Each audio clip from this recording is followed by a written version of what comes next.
Hello guys, here I am Akshaya Panch teaching you paper 12 of CMA Inter Company Accounts and Audit. तो guys, हम पढ़ने वाले हैं company accounts. उसके पहले मैं आपको मेरा सेल्फ इंट्रोडक्शन दे दूं। My name is Akshaya Panch, clearing second group of CA final and looking forward for the positive result of CA final group 1। Guys, मैं सीए इंटर के स्टूडेंट के साथ साथ class 11 12 foundation and CA CMA inter के students को भी पढ़ा चुकी हूँ। Plus 1000 students are teached by me in recent years. ठीक है, अभी जो रिजल्ट आया है, रिसेंट जो 12th का रिजल्ट आया है, उसमें more than 90% students score more than 95 marks in OCM. Great result, एक एब्सोल्युटली ग्रेट रिजल्ट। और वही कोशिश हम यहाँ पर भी करेंगे। यहाँ मैं आपको पढ़ाने वाली हूँ कंपनी अकाउंट्स एंड ऑडिट, आपको पढ़ाएंगे कृष्णा सर। पाथवे लर्निंग ने मुझे ये अपॉर्चुनिटी दी है और मैं बहुत थैंकफुल हूँ निकिता मैम का, जिन्होंने मुझे ये अपॉर्चुनिटी दी है। So let's start with the introduction, brief introduction of our subject. Subject name paper 12। Paper 12 है हमारा कंपनी अकाउंट्स एंड ऑडिट। उसमें हमें कंपनी अकाउंट्स दिया गया है 50 मार्क्स का। आप देख सकते हो, company accounts, accounts of joint stock company दिया गया है 50% एंड ऑडिटिंग है आपका 50%। ठीक है, इसके अंदर अगर मैं आपको बताऊं तो आपको कौन कौन से चैप्टर्स है वो हम देखेंगे। यहाँ पर देखो, आपको इंट्रोडक्टरी लेक्चर्स के अंदर या इंट्रोडक्शन में क्या क्या है, आपका सिलेबस कवर कर रहा है accounting for shares and debentures, accounting for shares and debenture. Next है presentation of financial statements, next cash flow statements and accounts of special entities, means accounts of banking, electricity and insurance company, plus आपके accounting standard. Overall portion covered your 50%। अगर मैं marks की बात करूं तो ये cover करता है आपका 50 प्लस एडिशनल मार्क्स, यानी ये आएगा आपको नियर अबाउट 66 मार्क्स का पेपर। मैम, अकाउंट्स और ऑडिट कंबाइन पेपर आएगा क्या? नहीं, दोनों के सेक्शन वाइज पेपर आएंगे। सेक्शन ए पूरा आएगा अकाउंट्स एंड सेक्शन बी आएगा आपका ऑडिट। ऐसा नहीं है कि क्वेश्चन 2 पूछ लिया अकाउंट का, ए बी सी लिया है, ए और बी अकाउंट, सी ऑडिटिंग, ऐसा कुछ नहीं होगा। ए पोर्शन पूरा आपका, ए सेक्शन रहेगा अकाउंट्स का और बी कंप्लीट सेक्शन रहेगा ऑडिटिंग का। हम थोड़ा सा ब्रीफ नॉलेज ले लेते हैं हमारे पेपर पैटर्न का। तो हमारा पेपर पैटर्न कैसा रहेगा, देखिए, अगर मैं पेपर पैटर्न की बात करूं तो आपका पेपर पैटर्न में आपको क्वेश्चन 1 जो है वो आपको कंपलसरी क्वेश्चन है, जो रहेगा objective type. Objective type compulsory question है जो आएगा आपको 14 मार्क्स के लिए। 14 मार्क्स डिवाइडेड इनटू 3 सब क्वेश्चन। क्वेश्चन 1 रहेगा आपको एमसीक्यूज, जो आएगा आपको 6 मार्क्स के लिए। क्वेश्चन 2 रहेगा ट्रू एंड फॉल्स, जो आएगा 4 मार्क्स के लिए। एंड क्वेश्चन 3 है मैच द फॉलोइंग, जो है 4 मार्क्स के लिए। और ये 14 मार्क्स हमको ग्रैब करना है out of 14। Out of 14 marks मिलते हैं, अकाउंट्स में मार्क्स मिलते हैं। जैसा हम अकाउंट सॉल्व करेंगे, थेरोटिकल पोर्शन हम साइमल्टेनियसली कवर करते चलेंगे, ताकि आपको ऑब्जेक्टिव प्लस जो आपका क्वेश्चन 2 to 5 है, उसमें जो क्वेश्चन 4 है यानी क्वेश्चन नंबर 5, क्वेश्चन नंबर 5 जो रहेगा आपका, वो टोटल रहेगा आपका short note, complete short notes रहेंगी। ये शॉर्ट नोट आपको इसमें से 4 शॉर्ट नोट आएंगी, 4 में से आपको 3 सॉल्व करना है।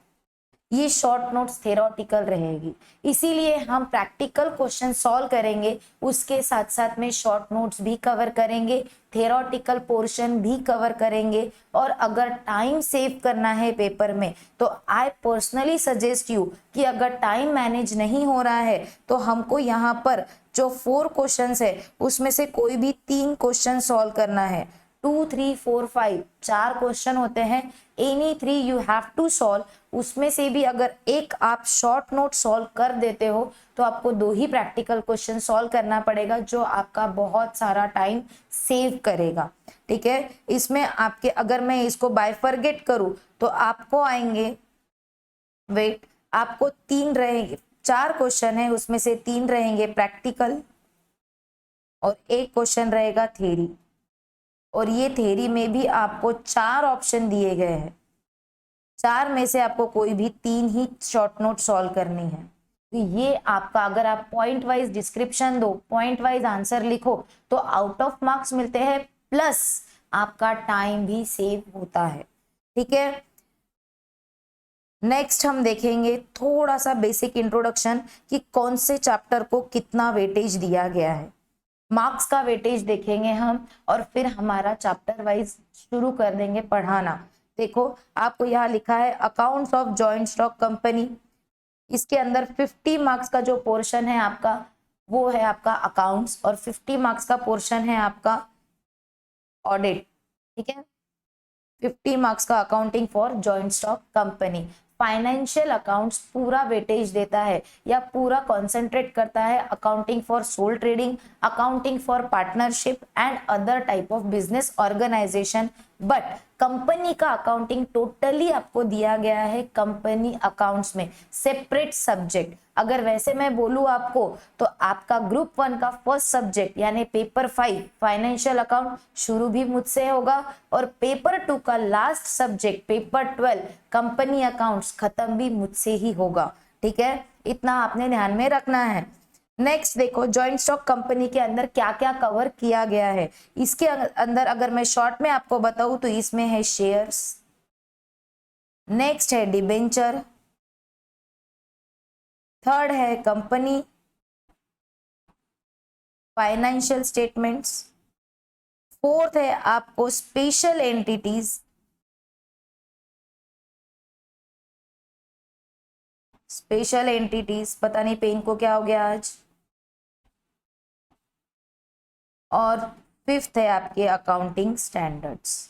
ये 5 ब्रॉड कैटेगरीज है जिसमें आपका पूरा कंपनी अकाउंट्स कवर किया गया है।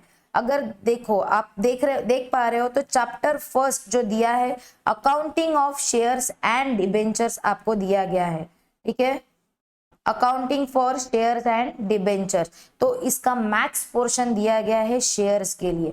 अगर एग्जाम में पास्ट पेपर्स आप उठा के देख लो तो शेयर्स आपका कवर करता है नियर अबाउट 15 मार्क्स।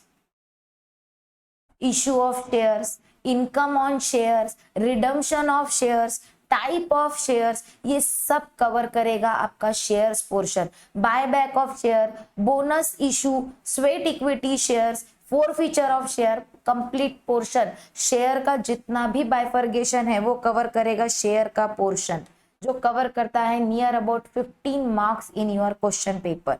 नेक्स्ट है आपका डिबेंचर। डिबेंचर में issue of debenture, interest on debenture and redemption of debenture, ये 3 ही सब कैटेगरीज है जो कवर करता है आपका 5 to 8 marks, 5 to 8 marks. Third है आपका प्रेजेंटेशन ऑफ फिनेंशियल स्टेटमेंट, जिसमें आता है आपके 2 पार्ट्स। एक आता है statement of P&L and balance sheet, next आपका cash flow statement. Chapter number 2 and 3 दोनों मिला के कंपल्सरी कवर करता है 20 मार्क्स। आप बोलोगे मैम इतना बड़ा पोर्शन सिर्फ अगर ये 2 चैप्टर कवर कर रहे हैं तो आप बाकी क्यों पढ़ा रहे हो, पहले हमको यही पढ़ा दो। जबकि प्रैक्टिकल 3 क्वेश्चन है, 3 में से हमको 2 सॉल्व करना है, और उसमें से भी कंपल्सरी ये क्वेश्चन जब 20 मार्क के लिए आ रहा है तो आप पहले ये क्यों नहीं कवर करते। तो मेरे बच्चों आपको बता दूं कि ये जो पोर्शन है बैलेंस शीट कब बनाते आएगी आपको, जब आपको बेसिक्स पता रहेंगे। बेसिक्स तो बोले मैम हमको पता है कि इनकम क्या होता है, एक्सपेंस क्या होता है, असेट क्या होती है, लाइबिलिटीज क्या होती है, एवरीथिंग वी नो। ठीक है, आपको पता है, बट आपको ये नहीं पता कि कंपनी के अंदर जो स्पेशल एडजस्टमेंट है, जो शेयर नाम का नया कंसेप्ट इंट्रोड्यूस हुआ है, डिबेंचर नाम का जो नया कंसेप्ट ऐड हुआ है, उसका एडजस्टमेंट कैसे करना है। जब तक कि आपको ये चीजें पता नहीं चलती तब तक कि आप बैलेंस शीट नहीं बना सकते।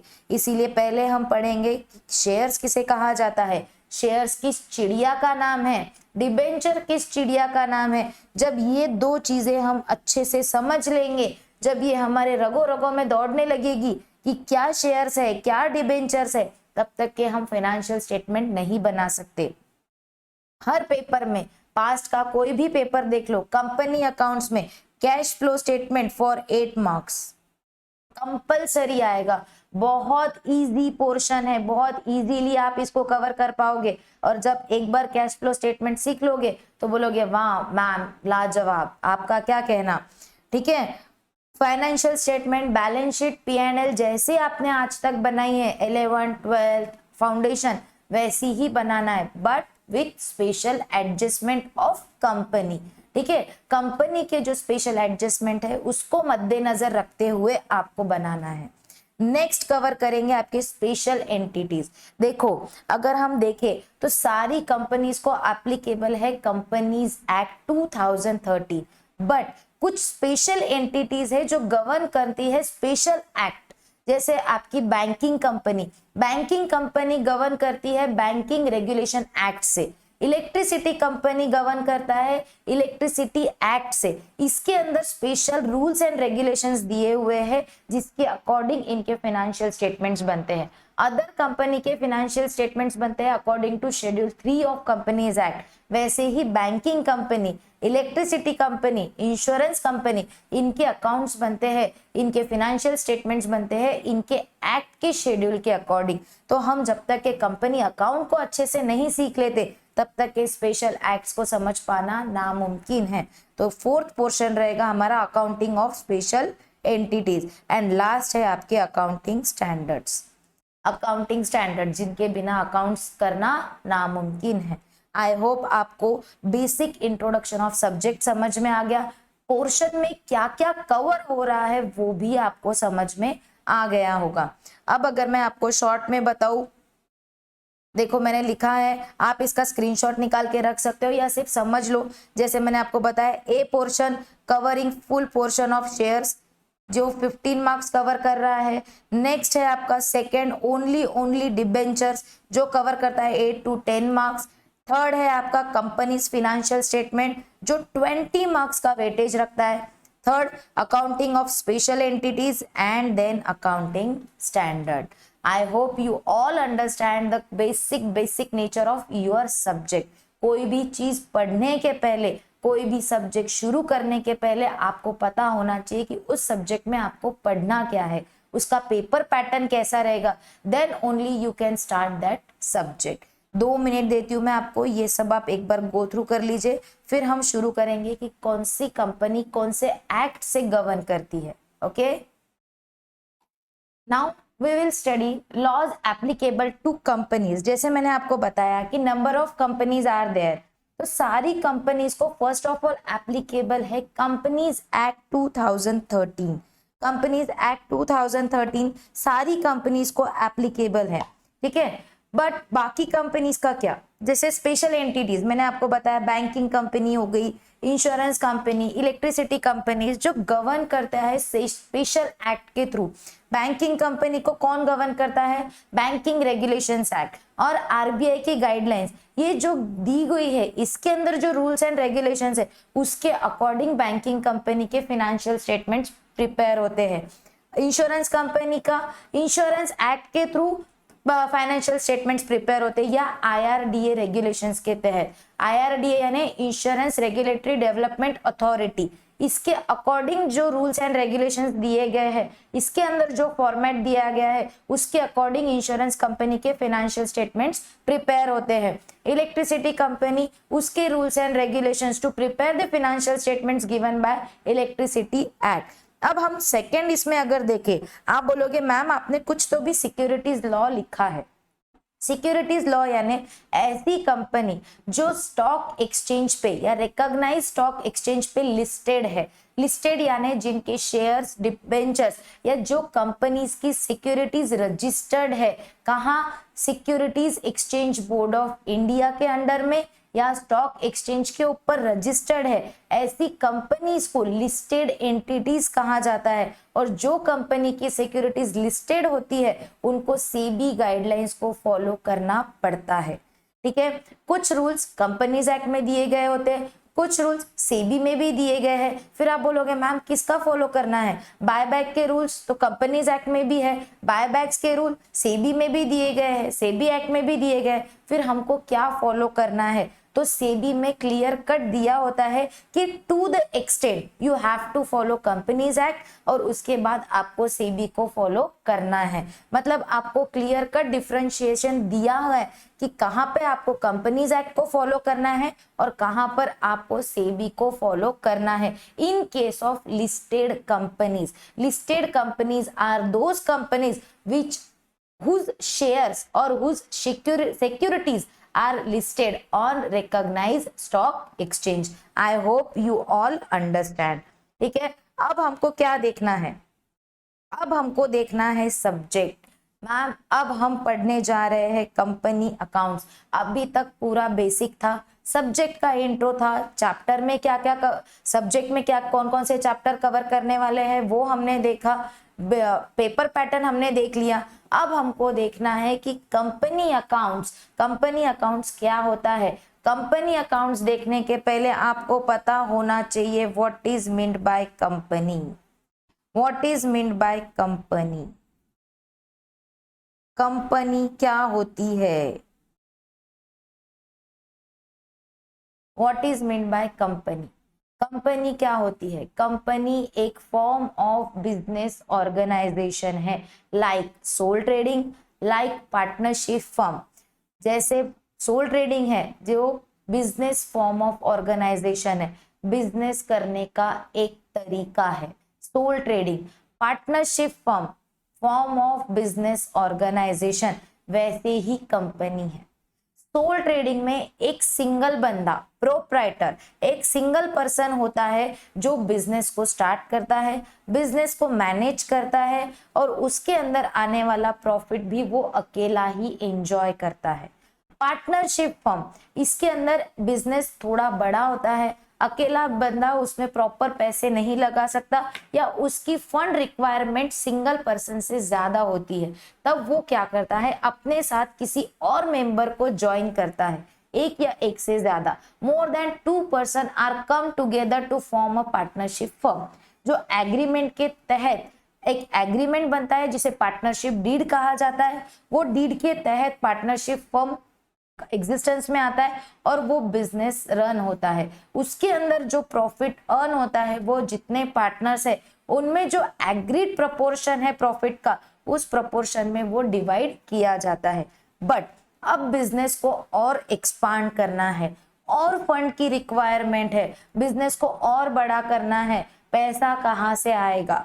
पार्टनर्स के पास जितना था उतना लगा के पार्टनरशिप फर्म को चला लिया। अब क्या करेंगे? तब हम फॉर्म करेंगे कंपनी जिसके अंदर unlimited person come together by purchasing the instrument known as the share. वो इंस्ट्रूमेंट परचेज करके वो क्या बन जाएंगे? कंपनी के मेंबर, और कंपनी को लगने वाला फंड कंपनी कलेक्ट कर लेंगी बाय इशू ऑफ शेयर और बिजनेस को एक्सपांड करेगी। कंपनी क्या है? Form of business organisation. उसको जो पैसा लगने वाला है वो पैसा कैसे गैदर करेगी? To issue of instrument known as share, debenture, commercial papers, warrant, बहुत टाइप के हैं जिसमें हमारे सिलेबस में 2 ही है, शेयर्स एंड डिबेंचर्स। जो इशू करके कंपनी इशू करेगी, पब्लिक उसको परचेस करेगी और जो कंपनी के पास पैसा आएगा वो पैसे से कंपनी एक्सपांशन करेगी। मतलब बहुत स्मॉल टाइप ऑफ बिजनेस है, लिमिटेड कैपिटल में काम हो जाएगा सोल ट्रेडिंग। थोड़ा और कैपिटल की रिक्वायरमेंट है, 1-2 लोगों को ज्वाइन कर लो, पार्टनरशिप फॉर्म कर लो, बिजनेस को चलाओ। और पैसे की रिक्वायरमेंट है और बिजनेस को बड़ा करना है, फॉर्म करो कंपनी। अब तो ओपीसी का कंसेप्ट भी आ गया। ओपीसी यानी 1 पर्सन कंपनी, एक अकेला बंदा भी कंपनी को फॉर्म कर सकता है और वही उसका होलसेल डायरेक्टर भी वही रहेगा, मेंबर भी वही रहेगा। कंपनी को अपना एक सेपरेट लीगल स्टेटस दिया गया है। अब आप बोलोगे मैम सेपरेट लीगल स्टेटस क्या होता है? फर्स्ट हम देखेंगे, पहले तो हमने देख लिया कंपनी का मतलब। कंपनी यानी यहाँ पर सोल ट्रेडिंग में अकेला बंदा पूरा बिजनेस करेगा, सोल ट्रेडिंग में। पार्टनरशिप फर्म में एक अकेले बंदे से बस लिमिटेड एक ही एरिया में हमको बिजनेस कर सकते हैं, बट हमको हमारी ब्रांचेस को एक्सपांड करना है, अलग अलग एरिया में ब्रांचेस खोलना है, तो हम क्या करेंगे, पार्टनरशिप फर्म ज्वाइन करेंगे, वहां पर 2 या 2 से ज्यादा, बस इससे ज्यादा नहीं, इससे ज्यादा पार्टनरशिप फर्म में मेंबर्स नहीं बना सकते। एक लिमिट है, हर पर्सन की एक लिमिट होती है कैपिटल कंट्रीब्यूट करने की। बट अब मुझे मेरे कंपनी के branches all over the India शुरू करना है, मुझे मेरे बिजनेस को बहुत एक्सपांड करना है, तो मैं फॉर्म करूंगी कंपनी, और कंपनी में बहुत सारे लोग रहेंगे, कोई भी, आप, मैं, हम, कोई भी कंपनी का पार्ट बन सकते हैं। Number of people come together to expand the business, उसे कहेंगे कंपनी। इसका एक और लीगल स्टेटस अगर मैं देखूं, तो फर्स्ट हम देखेंगे एक legal entity. Legal entity, company का खुद का एक लीगल एग्जिस्टेंस है, कंपनी को खुद का एक लीगल स्टेटस है, वो किसी के आड़े नहीं आई हुई है, किसी पे डिपेंड नहीं है, सोल ट्रेडिंग बिजनेस है। अगर सोल ट्रेडर ने कोई गलती कर दी, कोई फ्रॉड कर दिया, तो बिजनेस भी उसी का है और वो अकेला ही बंदा है जो मैनेज कर रहा है, बोर्ड ऑफ डायरेक्टर भी वही है, तो सब चीजों के लिए ये अकेला बंदा ही रिस्पॉन्सिबल है, इसकी कोई स्पेशल एंटिटी नहीं है। इसने कोई भी नाम लिखा होगा, एबीसी PQR, कोई भी नाम दिया होगा अपने फर्म को, फर्म भी नहीं, अपने बिजनेस को कोई भी नाम दिया हो, ये बंदे पे ही स्यू होने वाला है, ये बंदे का और इसके बिजनेस का कोई अलग स्टेटस नहीं है।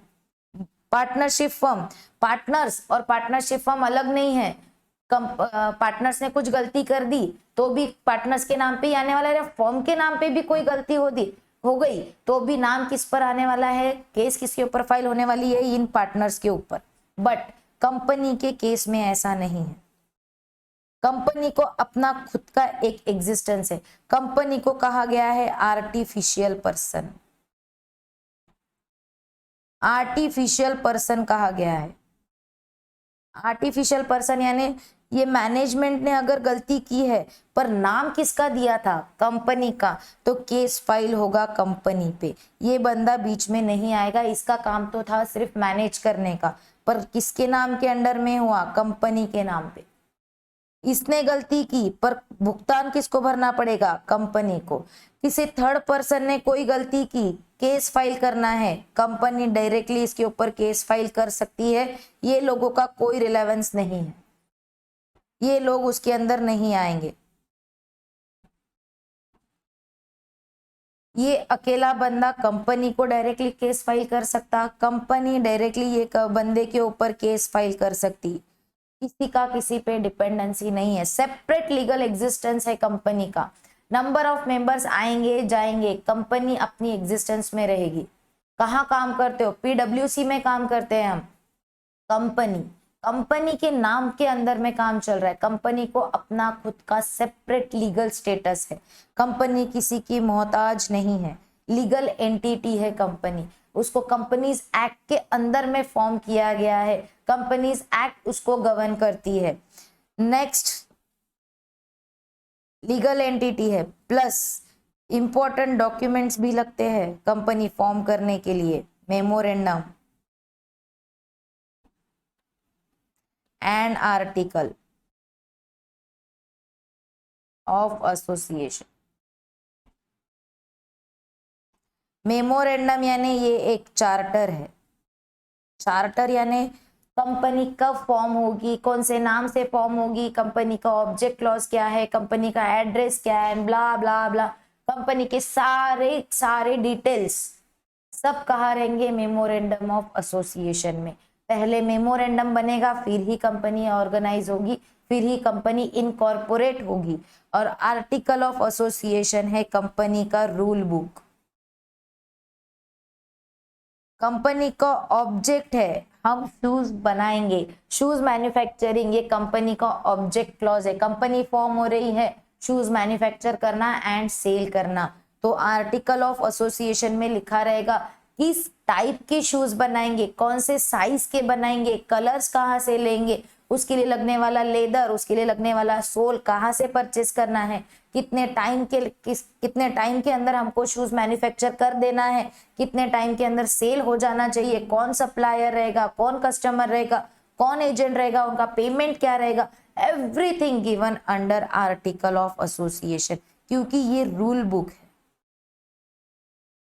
खाना बनाना है ये दिया है मेमोरेंडम में, खाने का मेनू दिया है कहाँ, मेमोरेंडम में। मेनू किस में दिया, मेमोरेंडम में। बट अब यहां पर आपने लिख लिया दाल चावल, मेनू में दिया दाल चावल, आर्टिकल ऑफ एसोसिएशन में देगा चावल के लिए कितना चावल लगेगा, कितना पानी लगेगा, कितना नमक लगेगा, दाल के लिए कौन सी दाल बनानी है, उसके अंदर कितना नमक लगेगा, कितनी हल्दी लगेगी, कितना मसाला रहेगा, कितना उसको बॉईल करना पड़ेगा, everything given under article of association. मतलब चार्टर मेन बुक आपका मेमोरेंडम, और उससे रिलेटेड रूल्स कहाँ दिए रहेंगे, आर्टिकल ऑफ एसोसिएशन में। ये कंपनी का फीचर है। Next, perpetual succession.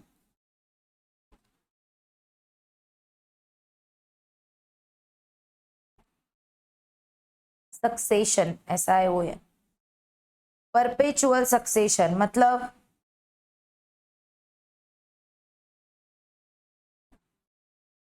एडजस्ट कर लेना। परपेचुअल सक्सेशन, परपेचुअल सक्सेशन यानी कंटिन्यूटी, कंटिन्यूटी, कंटिन्यूटी यानी हमने ऊपर देखा कि कंपनी को अपना लीगल एग्जिस्टेंस है, number of members come and go, कि कोई डेथ हो गई, रिटायरमेंट हो गया, कोई छोड़ के चले गया, किसी ने अपने शेयर ट्रांसफर कर दिए, नंबर ऑफ रीजंस कि मेंबर्स आएंगे जाएंगे, नए बनेंगे, पुराने जाएंगे, बहुत चीजें चलती रहेगी, बट कंपनी लॉन्ग लास्टिंग है। आओ मेंबर कितने भी, जाओ मेंबर कितने भी, कोई जियो कोई मरो, कोई फर्क नहीं पड़ता, कंपनी का एग्जिस्टेंस लॉन्ग है। कंपनी 100 साल जिएगी, 200 साल जिएगी, उसे फर्क नहीं पड़ता कि उसके मेंबर्स कब तक है कब तक नहीं है। Next, limited liability. Limited liability बहुत इंपॉर्टेंट फीचर है, हमारे अकाउंटिंग पर्पस के लिए भी हमको इंपॉर्टेंट है ये लिमिटेड लायबिलिटी। लिमिटेड लायबिलिटी यानी in case of liquidation of company, in case of debt owned by the company, company कितना पैसा अपने मेंबर से मंगवा सकती है।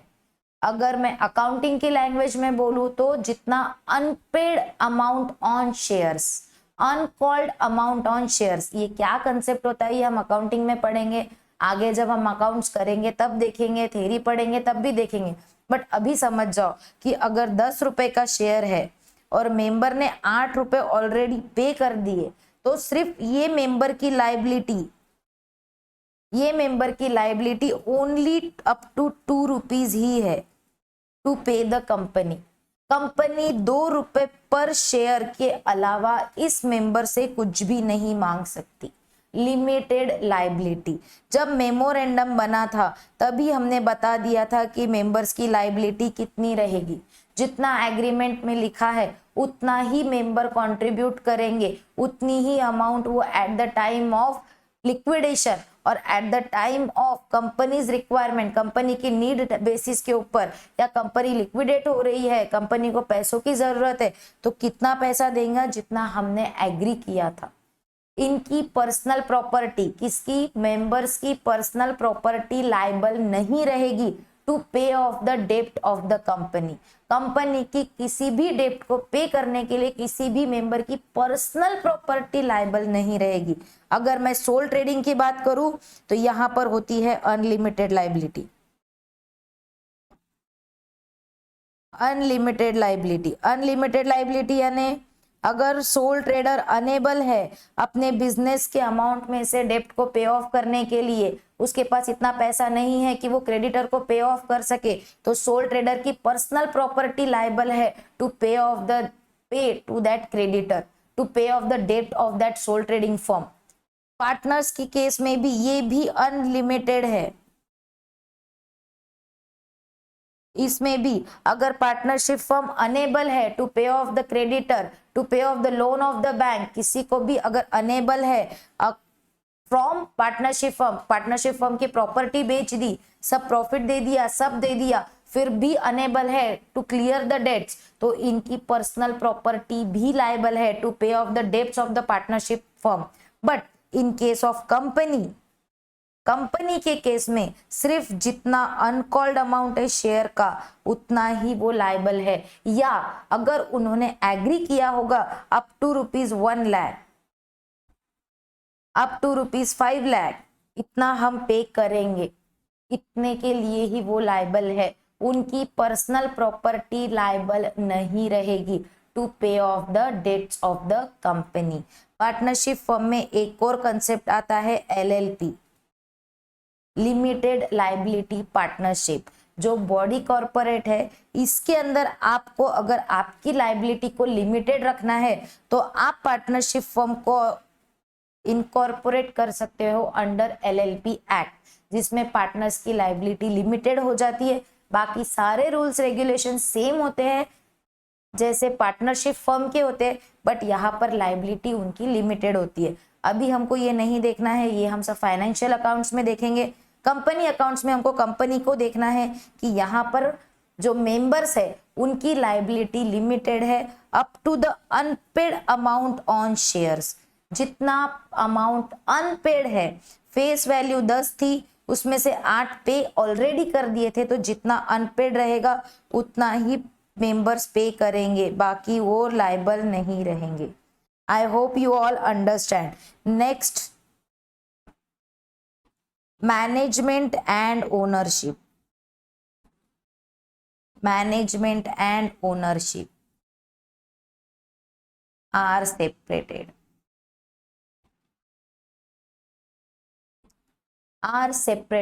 मैनेजमेंट, एक मिनट यहां लिखेंगे इसको।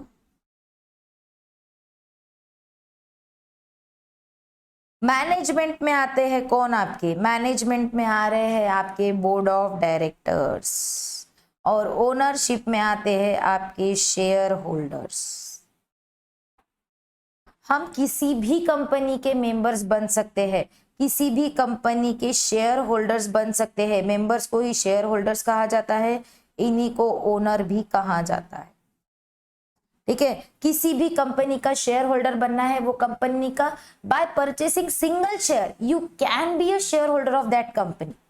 आप शेयर होल्डर बन गए यानी वो कंपनी के मेंबर बन गए। Member nothing but the owner of that company, पर ओनर बन गए यानी मालिक नहीं बन गए आप वो कंपनी के, बस चले दिखा रहे तेरे बुक्स ऑफ अकाउंट, मैं चेक करूंगा क्या कर रहा है। आपका रूल नहीं चलने वाला, मैक्सिमम शेयर जिसने होल्ड किया है वो चलाएगा कंपनी को, वो बताएगा, वो डायरेक्शन दे सकता है। बट ओनर्स और मैनेजर्स अलग अलग होते हैं। Owners and managers are separated. ये शेयर होल्डर्स ही अपॉइंट करके देते हैं मैनेजमेंट को। Board of directors are appointed by the share holders of the company among them. ये जो नंबर ऑफ शेयर होल्डर्स है इन्हीं में के मेंबर्स होते हैं जो बोर्ड पर अपॉइंट करके देते हैं। क्यों? क्योंकि शेयर होल्डर तो वाइड स्प्रेडेड है, कहीं पर भी है। कोई भी बंदा कंपनी के शेयर परचेस करके कंपनी का शेयर होल्डर बन जाएगा, बट कंपनी को मैनेज कैसे करेंगे? तो कंपनी को मैनेज करने के लिए, कंपनी को चलाने के लिए शेयर होल्डर्स अपने में से ही कुछ मेंबर्स को चुन के देते हैं बोर्ड में, जिसे कहा जाता है बोर्ड ऑफ डायरेक्टर्स, जो कंपनी को मैनेज करते हैं, कंपनी का कामकाज संभालते हैं। ठीक है, इसीलिए कहा गया है कि management and ownership are separated. ऊपर के केस में फिर से अगर मैं ऊपर लेके चलूं आपको, तो सोल ट्रेडिंग के अंदर मैनेजमेंट एंड आपका मैनेजर और ओनर एक ही है। वही बंदा आपका कंपनी को मैनेज कर रहा है, वही ओनर है और वही सब कुछ है, करता धरता मालिक सब एक ही बंदा है। पार्टनरशिप फर्म में यही लोग ओनर्स है, यही लोग आपके मैनेजर है। यहाँ पर ओनरशिप और मैनेजमेंट सेपरेटेड नहीं है, बट कंपनी के केस में ओनर्स और मैनेजर अलग अलग है। ऐसा नहीं है कि मैनेजमेंट जो है वो ओनर्स नहीं है या ओनर्स बोर्ड ऑफ डायरेक्टर्स नहीं बन सकते। मैंने पहले ही कहा, शेयर होल्डर्स अपने में से ही कुछ लोगों को चुन कर देते हैं कि अब आप लोग कंपनी को मैनेज करो, क्योंकि हमारा तो खुद का भी बिजनेस है, हम खुद ही मैनेज नहीं कर पाएंगे। तो हम आपको चुन के देते हैं कि ये कंपनी को आप मैनेज करो, कंपनी का बिजनेस आप संभालो। ये कौन बोल रहा है? Share holders. और अपने में से ही कुछ लोगों को चुन के देते हैं, कहां पर? बोर्ड के अंदर, जो बिजनेस को मैनेज करते हैं। Next, number of members. Number of members, number of members में देखेंगे हम तो मिनिमम लिखूंगी मैं यहाँ पे, minimum number of members. OPC के केस में, क्या मैम मजाक कर रहे हो क्या? ओपीसी 1 पर्सन कंपनी, एक ही मेंबर, 1 मेंबर। किसी ने पूछा तो बता देना, 2 बताओगे तो मैं नहीं पहचानती आपको, बोलोगे अक्षय मैम ने पढ़ाया। ओपीसी के केस में 4 member, OPC 1 member. Private company form करने के लिए मिनिमम कितने मेंबर्स की रिक्वायरमेंट है? बोलो 2 मेंबर्स, एटलीस्ट 2 मेंबर की रिक्वायरमेंट है। और पब्लिक कंपनी के केस में रिक्वायरमेंट है आपको 7 मेंबर्स की। पब्लिक कंपनी में unlimited members can be the member of public company, यानी मैक्सिमम की कोई लिमिट नहीं है, नो लिमिट। प्राइवेट कंपनी में आप मैक्सिमम ओनली 50 मेंबर्स, और प्राइवेट कंपनी में आप जनरल पब्लिक को आपकी कंपनी के शेयर्स नहीं सेल कर सकते, नहीं बेच सकते। प्राइवेट कंपनी में किसको सेल करेंगे? आपके फ्रेंड्स, आपके क्लोज रिलेटिव्स, बस जो आपके आसपास के लोग हैं उन्हीं को शेयर बेच सकते हो आप, इसीलिए उसे प्राइवेट कंपनी कहा गया। पब्लिक कंपनी, कोई भी बंदा कहीं का भी, ऐरा गैरा नत्थु गैरा, कोई भी आके कंपनी का शेयर परचेस कर सकता है। और ओपीसी में तो एक ही पर्सन है, मिनिमम मैक्सिमम एक ही रहेगा। ठीक है, नेक्स्ट 6 हो गए, 7 number common seal. Common seal मतलब कंपनी का signature,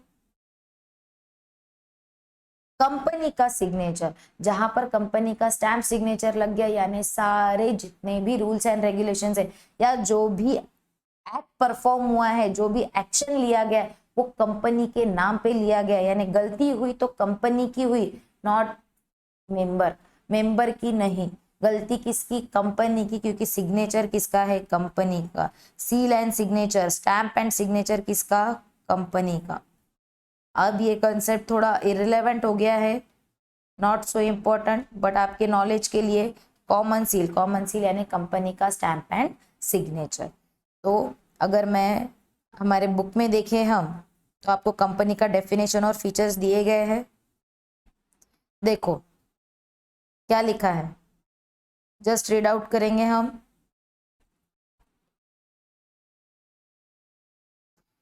company is a voluntary and autonomous association. Voluntary association है, यानी जबरदस्ती नहीं की किसी ने आपको कि आप कंपनी फॉर्म करो, आप अपनी स्व इच्छा, खुद की इच्छा से आपने ये एसोसिएशन फॉर्म किया है। Capital divided into numerous transferable shares. अभी हम पढ़ेंगे कि कंपनी को फॉर्म करने के लिए फंड की रिक्वायरमेंट है, तो कंपनी एक इंस्ट्रूमेंट मार्केट में इशू करती है, छोटे छोटे पार्ट के अंदर, उन इंस्ट्रूमेंट को शेयर कहा जाता है। For carry out for a particular purpose, मतलब मैंने बताया आपको शू मैन्युफैक्चरिंग, कंपनी फॉर्म कर रहे हैं, कंपनी का कोई बिजनेस भी तो होगा ना। कंपनी कौन से पर्पस के लिए फॉर्म हुई है? बस पैसा कमाने का पर्पस है क्या? नहीं, कंपनी कोई तो भी बिजनेस करेगी, यानी कोई तो भी एक पर्पस है कंपनी का। Company is an artificial person created by law. अभी हमने देखा कंपनीज एक्ट के अंदर आर्टिफिशियल पर्सन का एग्जिस्टेंस दिया गया है कंपनी को, which is form under section 22 sub section 20 of companies act. फिर कंपनी का डेफिनेशन दिया है कि company means a company which is form and register under any of the former companies act। पहले का कोई कंपनीज एक्ट होगा, जैसे कंपनीज एक्ट 1956, उसके अंदर भी कोई कंपनी फॉर्म होगी तो भी वो कंपनी कंसिडर होगी। इनविजिबल है कंपनी, आर्टिफिशियल पर्सन है, नेचुरल पर्सन जैसा नहीं है, वो कंपनी के साथ मूव नहीं, जैसे नेचुरल पर्सन मूव करता है वैसे कंपनी मूव नहीं कर सकती, उसके हाथ पैर कान नाक नहीं है, वो इनविजिबल है। ये लॉ के नजर में, एक्ट के नजर में ये कंपनी एक पर्सन है, वैसे तो वो इनविजिबल है, आप उसको देख नहीं सकते, सिर्फ नाम से पहचानते हो। अगर अक्षया बोला तो आप बोलोगे कि हाँ वो मैम है, उसको आप पहचान सकते हो, उनकी एक आइडेंटिटी बता सकते हो, बट कंपनी की आप आइडेंटिटी नहीं बता सकते क्योंकि वो इनविजिबल है, एब्स्ट्रैक्ट पर्सन है, आपने आपकी इमेजिनरी पावर से उसको क्रिएट किया गया है, ठीक है। इंटेंजिबल है, आप उसको टच नहीं कर सकते। Existing only in contemplation of law, मतलब आप लॉ के नजरों में वो एक पर्सन है, ऐसे वो नेचुरल पर्सन नहीं है। वो कंपनी खुद की प्रॉपर्टी को होल्ड कर सकता है, परचेस कर सकता है, मूवेबल इमूवेबल कोई भी प्रॉपर्टी कंपनी अपने नाम से परचेस कर सकती है, सेल कर सकती है, ठीक है। कंपनी अपने नाम से बैंक अकाउंट ओपन कर सकती है, कंपनी किसी के ऊपर केस फाइल कर सकती है, कंपनी के ऊपर कोई पर्सन केस फाइल कर सकता है। कंपनी के शेयर्स ट्रांसफरेबल है, मैंने कंपनी के शेयर परचेस कर लिए, अगर मेरा मूड हुआ कि नहीं यार मुझे ये कंपनी के शेयर बेच देने हैं, मुझे कंपनी में कोई प्रॉफिट नहीं दिख रहा है, I can transfer this shares to any person, transferable है कंपनी के शेयर्स। नेक्स्ट, कंपनी की एक लीगल एंटिटी है, हमने ये सब देख लिया, मैं इसलिए इसको शॉर्ट में ले रही हूँ फटाफट, कि कंपनी एक लीगल एंटिटी है, हमने ये देख लिया। उसके बाद share holder is not the agent of company, बताओ कंपनी का एजेंट नहीं है तो कौन है? शेयर होल्डर कंपनी का ओनर है, एजेंट नहीं है, वो कंपनी का क्या है? ओनर है। ही कैनॉट इनकर एनी डेब्ट so as to bind the company, वो कोई डेब्ट ओन नहीं कर सकता, नहीं तो कंपनी को बोलेगा देख मैंने तेरे शेयर परचेस किए अब निकाल 10,000 रुपए, ऐसा नहीं कर सकता वो। तुम ओनर है कंपनी के, तुमने शेयर परचेस किए for the purpose of earning profit in the company, तुमने कंपनी को लोन नहीं दिया है, शेयर्स की बात चल रही है, डिबेंचर की नहीं, हम डिफरेंस देखेंगे, ठीक है। Ownership divided by from management, diverse from the management, ये भी देख लिया हमने, और board of director elected by the share holders, ये भी हमने देख लिया। कैरेक्टरिस्टिक्स शॉर्ट में फटाफट देखेंगे, अभी हमने बहुत डिटेल में देखा, अब हम इसको बस रीड आउट करेंगे। डिस्टिंक्ट लीगल पर्सन है, लीगल एंटिटी है, लाइबिलिटी लिमिटेड है, ये भी हमने देख ही लिया। अब extend of face value of shares held by them, जितने शेयर्स की वैल्यू होल्ड करके रखी है, जितना पेमेंट दिया नहीं है उसके लिए ही शेयर होल्डर्स लाइबल है। परपेचुअल सक्सेशन अभी देखा हमने, लॉन्ग लास्टिंग है, मेंबर आएंगे जाएंगे चेंज होते रहेंगे, बट कंपनी का एग्जिस्टेंस लॉन्ग ड्यूरेशन के लिए है। कंपनी के शेयर्स ट्रांसफरेबल है, except private company, private company के कैसे ट्रांसफर करेंगे? प्राइवेट कंपनी के शेयर्स किसको इश्यू कर रहे हैं? रिलेटिव्स को, फ्रेंड्स को, फिर जनरल पब्लिक को ट्रांसफर थोड़ी कर पाएंगे। हाँ, फ्रेंड्स एक फ्रेंड को दूसरे को कर रहा है, ठीक है, एक रिलेटिव दूसरे को कर रहा है क्योंकि ये इसका भी तो वो रिलेटिव ही है तो वो चलेगा, बट ऐसा बंदा जो कंपनी से कंप्लीटली इररिलेवेंट है उसको वो शेयर्स ट्रांसफर नहीं कर सकता। कंपनी खुद के नाम पे लिए सेपरेट लीगल स्टेटस, इसीलिए खुद के नाम पे प्रॉपर्टी बाय सेल कर सकता है, enjoying disposing property in the own name. And last, separate body can sue and to be sued by its own name, किसी के ऊपर खुद भी केस कर सकते या कोई थर्ड पर्सन डायरेक्टली कंपनी के ऊपर भी केस फाइल कर सकता है। नेक्स्ट, दो company is an artificial person it acts like human being, क्यों लाइक ह्यूमन बीइंग? क्योंकि ये भी तो डायरेक्टली स्यू कर पा रहा है किसी थर्ड पर्सन को, थर्ड पर्सन कंपनी को स्यू कर रहा है, कंपनी खुद के नाम पे प्रॉपर्टी परचेस कर रही है, खुद के नाम पे एग्रीमेंट साइन कर रही है, तो इसीलिए कहा गया है कि ये act like a human being even though it is an artificial person. Ownership divided by, ownership and management separated है, हमने देख लिया। और ये क्या लिखा है? वॉलेंटरी एसोसिएशन ऑफ पर्सन, आपको जबरदस्ती नहीं है कंपनी के शेयर परचेस करो और कंपनी के मेंबर बनो, आप आपकी स्व इच्छा वॉलेंटरीली अपने कंपनी के मेंबर बने हो by purchasing the shares of company, ठीक है। अब हम देखेंगे फाइनेंस।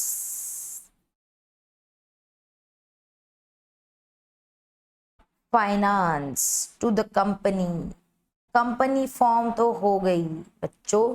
अब बताओ कंपनी को फाइनेंस की रिक्वायरमेंट है। मैंने आपको पहले ही बताया सोल ट्रेडिंग लिमिटेड फंड है, तो कंपनी के पास, तो बंदे के पास पैसा है, वो बंदा पैसा लाएगा, बिजनेस शुरू करेगा, अपना प्रॉफिट अर्न करेगा और प्रॉफिट को एंजॉय करेगा। थोड़ा बिजनेस को एक्सपांड करना है, थोड़े पैसों की रिक्वायरमेंट है, पार्टनरशिप फॉर्म कर ली, 2-3 लोग एक साथ आ गए और वो 2-3 लोगों ने मिलकर पैसा कमाना शुरू कर दिया, प्रॉफिट कमा लिया और अपने में डिस्ट्रीब्यूट कर दिया। बट अब कंपनी को एक्स्ट्रा प्रॉफिट की नीड है, कंपनी को एक्स्ट्रा फंड की नीड है, प्रॉफिट की नहीं फंड की रिक्वायरमेंट है। तो कंपनी के पास फंड कहां से आएगा, वो बंदे के पास फंड कहां से आएगा, तो वो बंदा फंड कहां से लाएगा। अगर मैं शॉर्ट टर्म बेसिस जैसे सोल ट्रेडिंग या पार्टनरशिप की बात करूं, तो वो कहां से पैसा लाएगा, वो लाएगा पैसा सप्लायर से, क्रेडिट फ्रॉम सप्लायर। अब सप्लायर से पैसा नहीं लाते, सप्लायर जिसके पास से हम माल खरीदी करते, बेसिकली जिसको क्रेडिटर कहा जाता है, सप्लायर जिसके पास से हम माल परचेस करते, उसको हम क्या बोलते, भैया एक काम करो ना, 2 महीने में मैं पेमेंट नहीं कर पा रहा हूँ, मेरा क्रेडिट टर्म थोड़ा बढ़ा दो, 2 महीने की जगह मैं आपको 4 महीने में पेमेंट कर दूंगा। ऑटोमेटिकली 2 महीने के लिए मेरा फंड बच गया, मेरे पास फाइनेंस अरेंज हो गया। ये हो गया short duration. Next bank overdraft. Bank आपको एक पर्टिकुलर लिमिट देता है करंट अकाउंट के थ्रू, आपकी भाई मेरे रेगुलर ट्रांजेक्शन है, थोड़े पैसों की नीड है, बैंक आपको ओडी प्रोवाइड कर देती है या कैश क्रेडिट प्रोवाइड कर देती है, उसकी बेसिस के आपको थोड़ा सा फंड अरेंज हो जाता है। या आप आपके फ्रेंड से ले लो, कोई दूसरी कंपनी है उससे फंड उधार ले लो, मतलब छोटा छोटा लोन आपको अगर रिक्वायरमेंट है for less than 6 to 8 months, 12 महीने के लिए अगर आपको लोन की रिक्वायरमेंट हो तो शॉर्ट टर्म फाइनेंस। बट मुझे बताओ आपको फिक्स असेट परचेस करना है, आपको मैन्युफैक्चर करते हो आप और आपको मशीनरी परचेस करना है, प्लांट परचेस करना है, जो प्लांट की कीमत ही इन सीआर है। आप मुझे बताओ कि सप्लायर आपको क्रेडिट पीरियड अलाउ करेगा एक्स्ट्रा, या बैंक ओवरड्राफ्ट के 1-2 लाख की लिमिट में आपकी वो मशीनरी आएगी, वो प्लांट आएगा, या सीसी की लिमिट से आएगा, नहीं। और कोई कंपनी भी इतना लोन नहीं देती है आपको, एनबीएफसी बैंक भी, उनको प्रूफ चाहिए होता है। तो ऐसे टाइम पे आपको लॉन्ग टर्म फाइनेंस चाहिए होता है कंपनी को एक्सपांड करने के लिए, और लॉन्ग टर्म फाइनेंस क्रिएट करने के लिए, लॉन्ग टर्म फाइनेंस अरेंज करने के लिए कंपनी इशू करती है शेयर्स। अब आया कंसेप्ट शेयर का, अब हमने कदम रखा है हमारे चैप्टर्स में, अब कदम रखा है कंपनी अकाउंट्स में। लॉन्ग टर्म फाइनेंस, कंपनी को एक्सपांड करना है, कंपनी को बढ़ाना है, उसके लिए मुझे चाहिए पैसे। अब पैसे ऐसे ही मैं किसी को मांग लूंगी तो थोड़ी देगा, उसको भी तो कुछ रिटर्न लगेगा, भैया पैसे तो दूंगा, मुझे बदले में क्या देगा तू। तो कंपनी इशू करेगी एक इंस्ट्रूमेंट, उस इंस्ट्रूमेंट के बदले में कंपनी को मिलेगा फाइनेंस, पैसा आएगा, और उस फाइनेंस के बदले में कंपनी शेयर करेगी प्रॉफिट। कंपनी इशू करेगी instrument known as share, shares and share capital जिसको कहते हैं, collectively known as share capital. और उसको अगर मैं टुकड़ों में छोटे पार्ट में अगर डिवाइड कर दूं तो एक सिंगल पार्ट को कहा जाता है share. Share is the share of the share capital of the company. वाह वाह मैम क्या बात कही। शेयर एक ऐसा शेयर है, मतलब शेयर एक ऐसा इंस्ट्रूमेंट है जो शेयर है, मतलब पार्ट है, काय का पार्ट है, share capital of the company.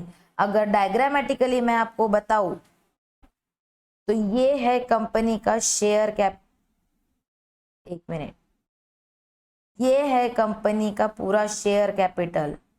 इसके अंदर बहुत छोटे पार्ट है, ऐसे छोटे पार्ट्स, ये पार्ट्स यानी ये हो गए छोटे छोटे इंस्ट्रूमेंट्स। उसमें का ये एक जो सिंगल इंस्ट्रूमेंट है इसे कहा जाता है शेयर्स, जो कंपनी इशू करेगी फेस वैल्यू पे, जिसकी अपनी एक वैल्यू होती है, ये है शेयर कैपिटल। टोटल जो है वो है शेयर कैपिटल, और ये जो छोटे छोटे पार्ट है, छोटे छोटे, इन्हें कहा जाएगा शेयर्स। ये कंपनी इशू करती है जनरल पब्लिक को, जनरल पब्लिक इसको परचेस करेगी, परचेस करेगी तो पैसा आएगा कंपनी के पास, और कंपनी के पास क्रिएट होगा finance.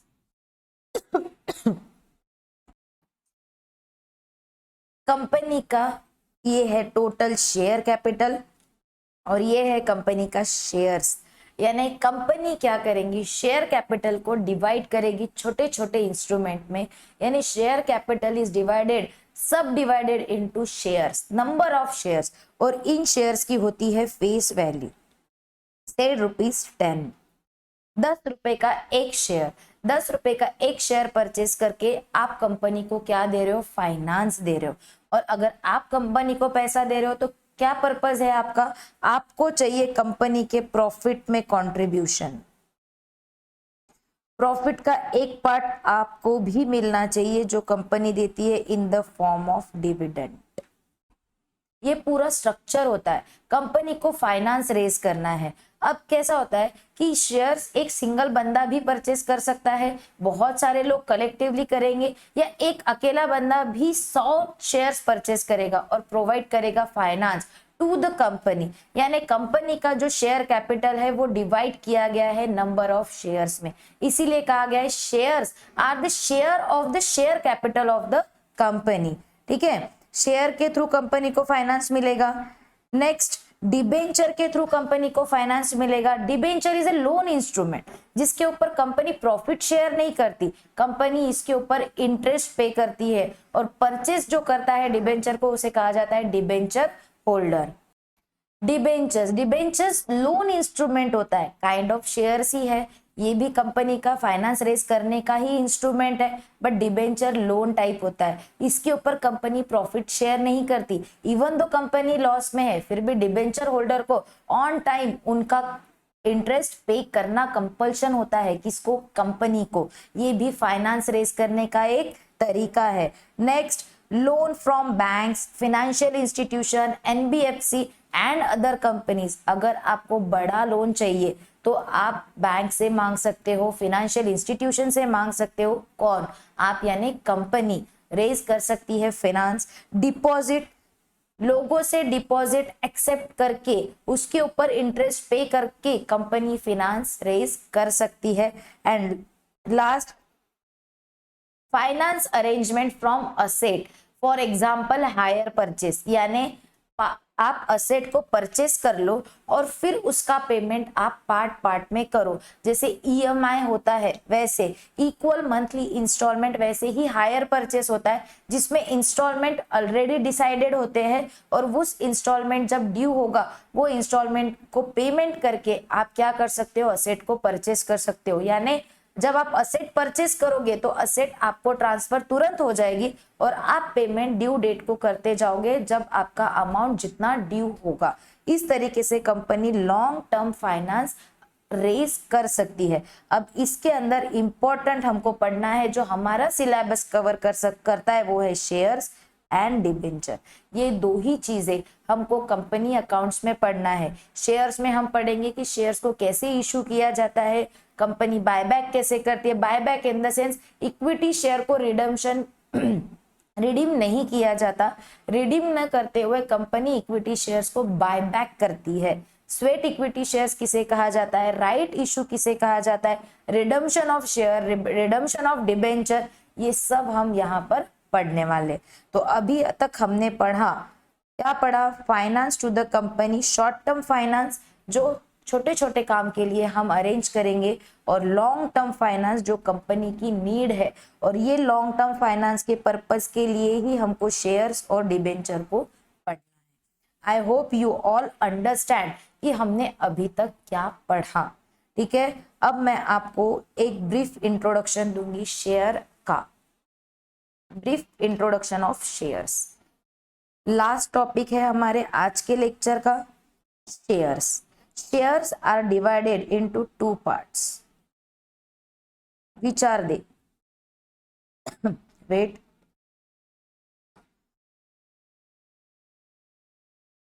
Shares. Shares are divided into two parts.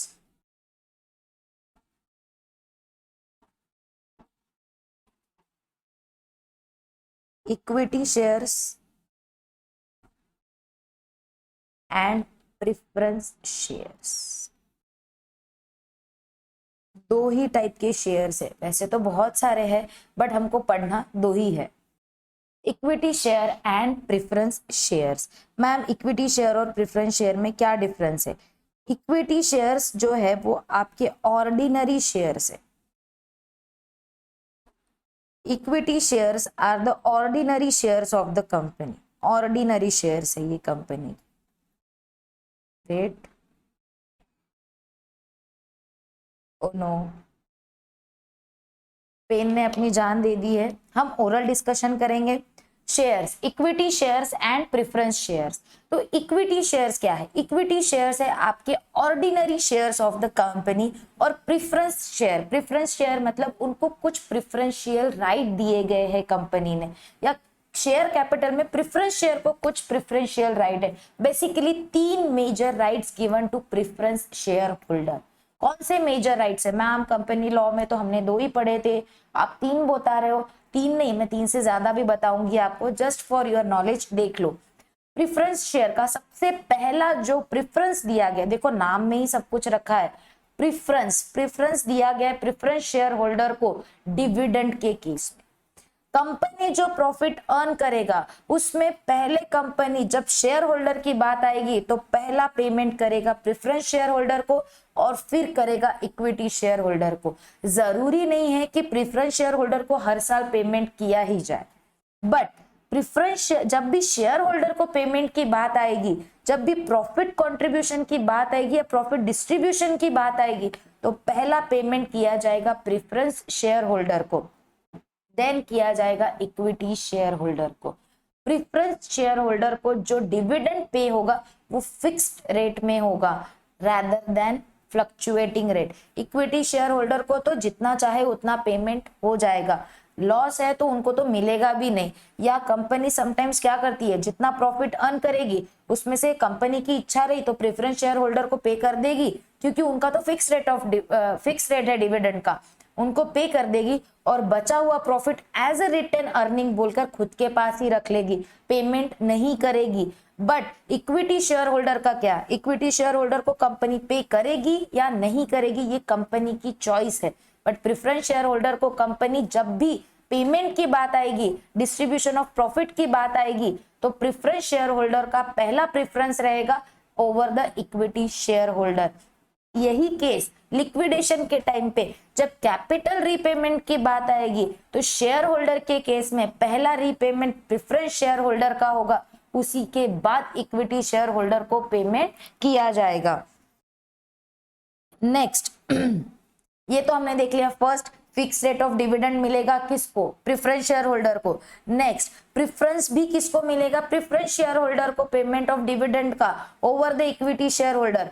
Third, liquidation के टाइम पे पहला पेमेंट किसका होगा? प्रेफरेंस शेयर होल्डर का होगा, इक्विटी शेयर होल्डर का नहीं होगा। और मेन लास्ट क्या है? Voting rights. Equity share holder को हमेशा वोट करने के राइट्स है, बट प्रेफरेंस शेयर होल्डर कब वोट कर सकते हैं? सिर्फ जब उनके राइट्स अफेक्ट होंगे, जब उनसे रिलेटेड मैटर रेज्ड होंगे और वो उनको अफेक्ट कर रहे, उनके प्रॉफिट को अफेक्ट कर रहे, तभी प्रेफरेंस शेयर होल्डर्स वोट कर सकते हैं। अदरवाइज प्रेफरेंस शेयर होल्डर को वोटिंग के राइट्स नहीं है। फिर आप बोलोगे मैम अब तो जब भी शेयर परचेस करने की बात आएगी ना, मैं तो प्रेफरेंस शेयर ही परचेस करूंगा, इक्विटी शेयर तो परचेस करूंगा ही नहीं, क्योंकि प्रेफरेंस शेयर को तो फिक्स रेट ऑफ डिविडेंड मिलेगा, लिक्विडेशन के टाइम पे भी पहला पेमेंट प्रेफरेंस शेयर होल्डर को होगा, प्लस हमको वोटिंग भी तभी करना है जब हमारे राइट्स अफेक्ट होंगे, तो मैं तो प्रेफरेंस शेयर ही परचेस करूंगा। बट मेरे बच्चे ये तो समझ कि जब कंपनी के पास, ये तो ठीक है नॉर्मल प्रॉफिट जब कंपनी अर्न करेगी तो प्रेफरेंस शेयर होल्डर को देगी, बट जब कंपनी बहुत सारा प्रॉफिट अर्न करेगी, जब कंपनी एक्सपांशन स्टेज पे रहेगी, तब प्रेफरेंस शेयर होल्डर को तो जितना मिलना है उतना ही मिलेगा, 10% है ना 10% ही मिलेगा। पर मेरे बच्चे बचा हुआ प्रॉफिट वो तो पूरा की पूरा इक्विटी लेके चला जाएगा, मतलब उनको तो 20, 25%, 50% कितना भी मिल सकता है।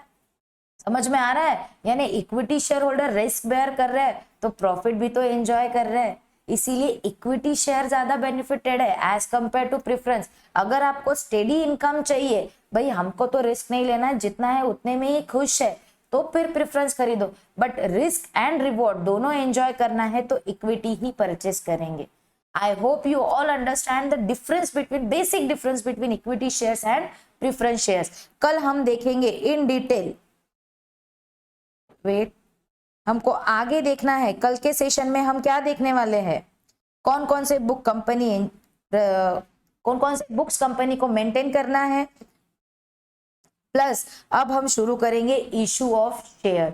शेयर कैपिटल हमने देख लिया, शेयर्स का मतलब देख लिया, डिफरेंस भी देख लिया, ठीक है। ये हमको शॉर्ट नोट के लिए इंपॉर्टेंट है। ये मैंने आपको, आप बोलोगे कि मैम सिर्फ थेरी थेरी लग रहा है, लग ही नहीं रहा कि आप अकाउंट्स पढ़ा रहे हो, पूरा लेक्चर आपने थेरी पढ़ाया। तो मेरे बच्चे 4 में से 3 शॉर्ट नोट पेपर में लिखने आने वाली है। एक क्वेश्चन पूरा थेरी है, पूरी शॉर्ट नोट है, और उसमें कोई भी सेक्शन पूछा जा सकता है। आपको पॉइंट वाइज डिस्क्रिप्शन लिखना है, थेरी बेस्ड क्वेश्चन है कंपनी लॉ में, इसीलिए इतना डिटेल में पढ़ा रही हूँ। आप बोलोगे मैम कंपनी अकाउंट्स कम, कंपनी लॉ ज्यादा लग रहा है। हमको कंपनी लॉ का सेशन ऐसा लग रहा था कि आप कंपनी लॉ ही पढ़ा रहे हो।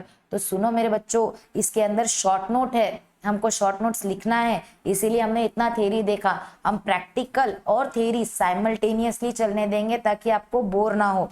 कल हम इशू ऑफ शेयर कैपिटल देखेंगे नेक्स्ट सेशन में, कि उसकी जर्नल एंट्रीज क्या होती है, कैसे शेयर इशू करती है, what is over subscription, what is under subscription, सब हम नेक्स्ट सेशन में देखने वाले हैं। आई hope you all understand the today's session. अगर आपको कोई भी डाउट है आज के सेशन में, कहीं पे कोई प्रॉब्लम है, कुछ नहीं समझ में आ रहा है, you can directly ask me, my WhatsApp number given in my session, ठीक है।